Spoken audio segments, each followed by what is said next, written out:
사도신경하심으로 우리의 신앙을 고백하도록 하겠습니다. 전능하사 천지를 만드신 하나님 아버지를 내가 믿사오며 그 외아들 우리 주 예수 그리스도를 믿사오니 이는 성령으로 잉태하사 동정녀 마리아에게 나시고 본디오 빌라도에게 고난을 받으사 십자가에 못 박혀 죽으시고 장사한 지 사흘 만에 죽은 자 가운데서 다시 살아나시며 하늘에 오르사 전능하신 하나님 우편에 앉아 계시다가 저리로서 산자와 죽은 자를 심판하러 오시리라.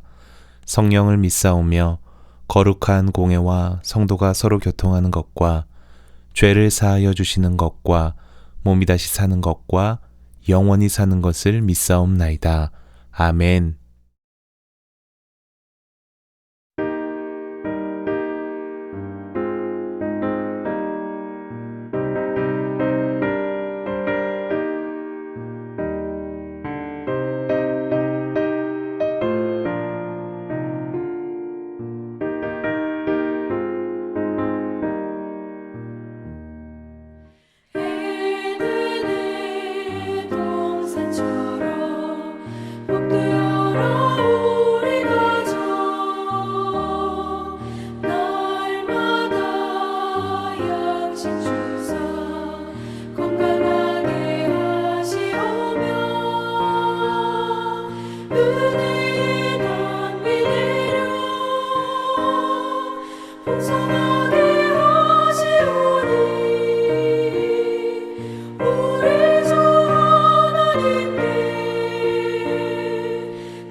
이 시간 함께 읽을 하나님의 말씀은 아가서 2장 10절부터 17절까지 말씀입니다.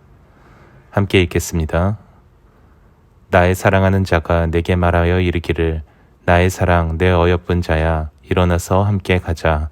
겨울도 지나고 비도 그쳤고 지면에는 꽃이 피고 새가 노래할 때가 이르렀는데 비둘기의 소리가 우리 땅에 들리는구나. 무화과 나무에는 푸른 열매가 익었고 포도나무는 꽃을 피워 향기를 토하는구나. 나의 사랑 나의 어여쁜 자야 일어나서 함께 가자. 바위 틈 낭떠러지 은밀한 곳에 있는 나의 비둘기야 내가 내 얼굴을 보게 하라. 내 소리를 듣게 하라. 내 소리는 부드럽고 내 얼굴은 아름답구나. 우리를 위하여 여우 곧 포도원을 허는 작은 여우를 잡으라. 우리의 포도원에 꽃이 피었음이라. 내 사랑하는 자는 내게 속하였고 나는 그에게 속하였도다. 그가 백합화 가운데서 양떼를 먹이는구나. 내 사랑하는 자야 날이 저물고 그림자가 사라지기 전에 돌아와서 베데르산의 노루와 어린 사슴 같을지라. 아멘. 할렐루야. 오늘도 가정에서 가정예배로 모이신 서버지일교회 성도 여러분 가정 위에 하나님의 위로와 평강이 함께 하시기를 주의 이름으로 축복합니다.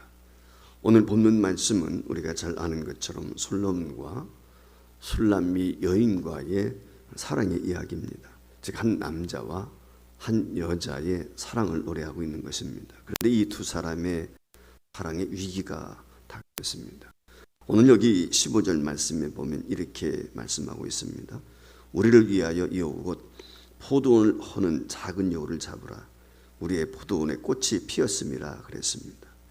한참 지금 사랑이 꽃피고 있습니다. 잠시 후면 아름답고 맛있는 열매를 맺어 나가려고 하는 이때 작은 여우가 이것을 방해한다는 것입니다. 한마디로 사랑의 위기가 닥친 것입니다. 팔레스타인의 광야에는 많은 여우들이 살고 있습니다. 이 여우들은 대체로 몸이 작습니다. 45cm 내외 정도 된다고 합니다. 그런데 이 여우들이 농사철이 되면은 이 농부들의 원흥이 되는 것입니다. 이 여우들은 이른 봄이 되면은 토구를 파서 그 속에다가 새끼를 낳는데 이 새끼가 점점 자라가면서 포도나무에 꽃이 필 때 이 굴 속에서 여우 새끼들이 장난질을 하면서 포도나무 뿌리를 상하게 하고 나무를 망가뜨리게 되는 것입니다. 지금 남녀간에 들어놓고 오늘 요즘에는 데이트를 하고 있습니다만 과거에는 대부분 데이트를 할 때 숨어서 몰래 했던 것을 아마 여러분들은 나이 드신 분들 기억하실 것입니다. 이 팔레스타인에서 바로 한적한 포도원과 산과 들은 이 남녀 간의 미래를 나누는데 아주 용이한 장소였습니다. 이런 때 여우들이 종종 나타나서 이 여인들의 데이트를 방해했다고 하는 것입니다. 그래서 이 팔레스타인의 여인들에게 있어서 한마디로 이 여우는 사랑의 해방꾼으로 상징이 되었던 것입니다. 이래저래 이 여우는 파괴자입니다. 영적으로 말하면 마귀와 같은 존재인 것입니다. 여러분, 마귀의 특징이 무엇입니까? 마귀의 존재는 한마디로 이간질하는 것입니다. 여러분 아시는 것처럼 에덴 동산에서 아담과 하와를 하나님과 이간질시키고 있는 것을 우리가 발견하지 않습니까? 이처럼 사랑을 깨트리게 하는 존재, 관계를 망가뜨리는 존재, 이게 마귀인 것입니다. 특별히 가정을 깨트리는 데 있어서 오늘날 이 마귀가 앞장서고 있는 것을 볼 수가 있습니다. 인간 관계는 물론이거니와 이처럼 가정에 불행을 가져온 원 중에 하나가 이 마귀가 가정을 파괴하고 있다는 것입니다. 그런데 이 마귀가 일을 하게 될 때 어떤 큰 문제를 가지고 다가오는 것이 아닙니다.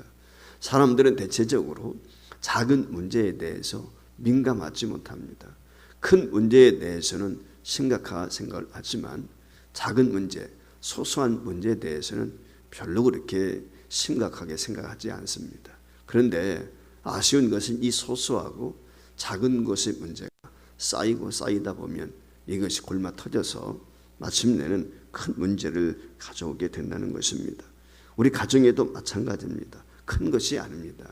내 안에, 우리 안에 있는 작은 문제로부터 가정을 망치는 주범이 탄생하게 되는 것입니다. 그래서 오늘 우리가 명심해야 될 것은 이 작은 유를 잡아야 된다는 것입니다. 그러면 오늘 이 시대 저와 여러분의 관계 속에서 부부의 사랑의 틈바구니 속에 또 나가서 우리 가정에 포도를 해치고 망가뜨리고 있는 여우가 무엇인지 이 시간 살펴보고 이 여우를 잡는 앞장서는 일에 저와 여러분이 되었으면 좋겠습니다. 미국의 네브라스카 주립대학의 스트네스 교수가 현재 이 시대의 가정의 문제점을 분석하고 연구를 했습니다.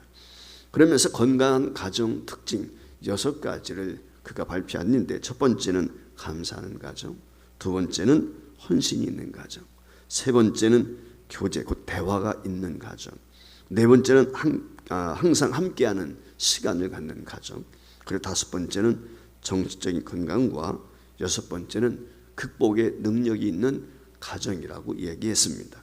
이것이 건강한 가정 만들기, 즉 건강한 가정을 만드는 비결이라고 했습니다. 그렇다면 답이 나오는데 작은 여우들은 바로 이것들을 반대 요소라고 이야기할 수 있습니다. 특별히 다음에 4가지 요소는 우리의 건강한 가정과 관계를 깨뜨리는 아주 무너뜨리는 요인이 될 수 있습니다. 그 첫 번째 요인이 무엇입니까? 그것은 원망과 불평입니다. 이 원망과 불평이라고 하는 것은 바로 감사의 반대적인 요소죠. 심리학자들의 말을 빌리면은 이 원망은 악성 건망증이 그 원인이다라고 이야기를 했습니다. 사람도나 알 것 없이 대체적으로 약간의 건망증은 다 있습니다. 물론 크기에 따라서 다소 차이는 있겠지만은 건망증은 있습니다. 그런데 이 악성 건망증이라고 하는 것은 다른 것이 아닙니다. 좋은 일은 쉽게 잊어버리고 나쁜 일만 기억하는 것, 이것이 악성 건망증이라고 하는 것입니다. 그 숱한 좋은 일들, 은혜로웠던 일들은 깡그지 잃어버리고 자기에게 불리했던 일, 나빴던 일들만 잔뜩 기억에 남습니다. 여러분, 인간관계도 그렇습니다. 아름다웠던 일, 사랑스럽고 은혜웠던 일은 다 잊어버리고 섭섭했던 것, 내 마음이 좀 차지 않았던 것들, 이런 것들만 생각하게 되면 사람은 태생적으로 원망하게 되어 있습니다. 우리 공동체, 가정 안에 원망과 불평이 일어나기 시작하게 되면 다툼의 원인이 될 수밖에 없습니다. 이 다툼은 가정 불화와 더불어서 공동체의 불화로 번지게 되는 것입니다. 그렇게 살 때 곧 불행의 연속이 되는 것입니다. 그래서 잠언 기자는 잠언 11장 9절에서 다투는 여인과 함께 큰 집에서 사는 것보다 움막집에서 사는 것이 더 낫다고 고백을 했습니다. 이 원망은 다툼을 가져옵니다. 다툼은 화평과 행복을 빼앗아 가는 것입니다. 불화는 곧 포도원을 망가뜨리는 한 마리의 작은 여우인 것입니다. 우리는 이 여우를 잡아야 합니다. 두 번째는 이기주의입니다. 가정이 행복하려고 하면은 가족 모두가 서로 헌신하고자 하는 마음이 있어야 됩니다. 특별히 부부간에 서로 헌신하고자 하는 마음이 있어야 합니다. 헌신과 희생이 없는 곳에는 기쁨이 없습니다. 부부와 가족이라고 하는 것은 사랑하는 상대를 위해서 희생하고 헌신을 전제로 하는 것입니다. 그런데 가만히 보면 부부간에도 이기적인 사람들이 있습니다. 자신을 먼저 생각합니다. 이런 모습들은 순간순간 우리에게서 기쁨을 앗아가게 되어 있습니다. 여러분, 가정의 기초는 사랑과 더불어서 헌신과 희생을 기초로 하는 것입니다. 이것을 행할 때 진정 큰 기쁨과 보람을 느낄 수가 있는 것입니다.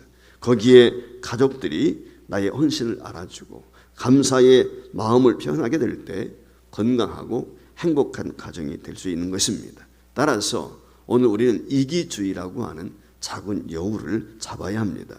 그 방법은 피차 헌신의 자세로 서로 낮추는 데 있는 것입니다. 세 번째, 고독입니다. 기본적으로 사람은 함께 있도록 지어져 있습니다.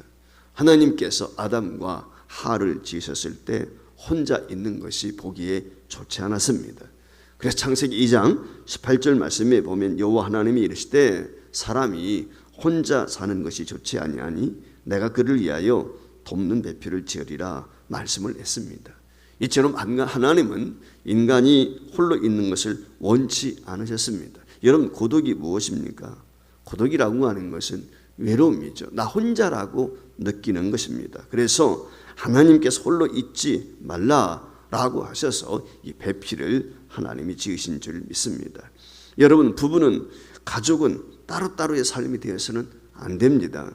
사람이 따로따로 될 때 다른 생각하게 되어 있습니다. 같이 있어도 다른 생각하는 경우, 생각이 일치되지 못하는 경우 많이 있지 않습니까? 그런데 떨어져 살게 되면 고독하다고 우리가 느끼는 순간 엄청난 서운함이 있고 거기에 차별감을 느끼게 되는 것입니다. 낙심하고 노여움을 품게 됩니다. 고독은 이처럼 우리의 건강 관계, 더 나아가서 삶을 망가뜨린 작은 여우인 것입니다.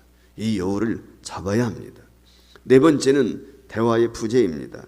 사람은 함께 있으면서 대화가 있어야 됩니다. 우리는 말을 많이 하면 그것이 대화라고 생각하는데 그렇지 않습니다. 말과 대화는 엄격히 다릅니다. 말은 상대방의 입장을 헤아리지 않고 일방적으로 자기 의사를 표시하는 것을 말이라고 할 수 있습니다. 그러나 이 대화의 전제 조건은 경청에 있습니다. 상대를 배려하는 것입니다. 상대의 의견에 귀를 기울이는 것이고 더 나아가서 나의 정확한 표현을 의사를 전달하는 것입니다. 어떤 이야기든지 말하는 것과 대화하는 것은 차이가 있습니다. 대화가 되지 않을 때 힘들어지고 어려워지는 것입니다. 대화가 잠들게 되면은 여기에 충돌이 있게 되고 부부간에도 인간관계에서도 서먹서먹할 수밖에 없고 점점 멀어질 수밖에 없는 것입니다. 그래서 아무리 부부라 할지라도 대화가 없다면 고독할 수밖에 없습니다. 어쩌면 가까이 있는 것 같은데 먼 당신처럼 느낄 수 있다고 하는 것입니다. 사랑하는 여러분, 부부는 몸과 마음이 함께 해야 합니다. 혼자라는 생각이 드는 순간 위험해질 수 있다라고 하는 것을 우리는 기억해야 됩니다. 내 자신만 옳다고 주장하게 되면 대화는 단절될 수밖에 없습니다. 자기 자신을 부인하고 마음의 문을 열어놓는 것입니다. 들을 수 있어야 합니다. 말할 수 있어야 합니다. 하나님께서는 돕는 배필을 지으셨다고 하셨는데 이 돕는 배필을 어느 구약학자가 이처럼 번역을 했습니다. 통할 수 있는 배필, 달리 말하면 통할 수 있는 짝이다. 이것이 배필이라고 하는 것입니다. 즉 마음이 통하고 의사소통이 가능할 때 부부다운 부부가 될 수 있다는 것입니다. 대화가 없다면 이것은 의사소통이 이루어지지 않는 것입니다. 이 대화가 이루어지지 않을 때 이 작은 여우가 우리 안에 활개치면서 우리 가정을, 우리 자신을 망가뜨릴 수 있는 것입니다. 우리는 포도원을 허는 이 작은 여우를 반드시 잡아야 됩니다. 이 여우를 사냥해야 합니다. 오늘 본문 15절 말씀에 보면 이렇게 이야기합니다. 우리를 위하여 여우 곧 포도원을 허는 작은 여우를 잡으라 그랬습니다. 근데 여기 말씀에 보면 영어 성경에 내가 혼자 여우를 잡는 것이 아니라 함께 잡는 것으로 표현이 되어 있습니다. 영어로 말하면 let us catch 이렇게 되어 있습니다. 즉 우리가 함께 잡자라고 되어 있어요. 우리 가정을 허는 여우는 나 혼자만의 노력으로 되는 것이 아닙니다. 부부가 함께 해야 됩니다. 아내가 남편이 필요할 때 있고 남편에게 아내가 필요할 때 있습니다. 자녀에게는 절대적으로 부모가 필요하지만 부모에게도 자녀가 필요할 때가 있는 것입니다. 나 혼자 하겠다고 생각하지 마십시오. 상대방의 도움을 청하십시오. 말하십시오. 함께 해야 됩니다. 함께 해결해야 됩니다. 더 나아가서 우리가 해결하고자 함께 하게 될 때 하나님께서 우리와 함께 하시는 것입니다. 무엇보다도 우리는 하나님의 도우심이 절대적으로 필요합니다. 하나님께서 우리 가정을 도와주셔야 됩니다. 우리가 하나님께 의탁하고 요청하면 하나님께서는 우리 가정을 적극적으로 도와주십니다. 그것이 어떠한 문제이든지 간에 하나님께 가지고 나가면 해결하지 못할 것이 없습니다. 하나님은 이미 우리에게 도움을 주셨고 지금도 도움을 주시는 분이십니다. 주님의 도우심으로 여러분의 가정이 하나가 되고 아름다운 사랑의 공동체를 이루고 영원한 하나님의 축복을 누리는 복된 가정이 되시기를 주의 이름으로 축원을 드립니다. 기도하겠습니다. 살아계신 하나님 아버지 감사드립니다. 우리 가정을 주신 것 먼저 감사합니다. 사랑하는 아내와 남편이 있는 것, 자녀와 부모가 함께 생활한다는 것이 얼마나 복되고 복된 것인가 다시 한번 깨닫습니다. 하나님 아버지 건강한 가정 되기를 원합니다. 스티네트 교수의 이야기처럼 감사가 있는 가정이 되게 하여 주옵소서. 피차 위로하며 헌신하는 가정, 희생이 있는 가정이 행복한 가정, 건강한 가정이 될 수 있습니다. 아름다운 교제와 대화가 이루어지는 가정, 더 나아가서 함께 시간을 공유하고 피차 위로하며 격려하는 가정이 되게 하여 주옵소서. 뿐만 아니라 정신적으로 건강하고 더 나아가서 어려움이 닥쳐오게 될 때 하나님의 도우심을 따라서 마음과 마음을 같이하여 그 어려움을 함께 대처함으로 극복할 수 있는 아름다운 부부요 가정 되게 하여 주옵소서. 오늘날 우리 가정을 허는 작은 여우들이 많습니다.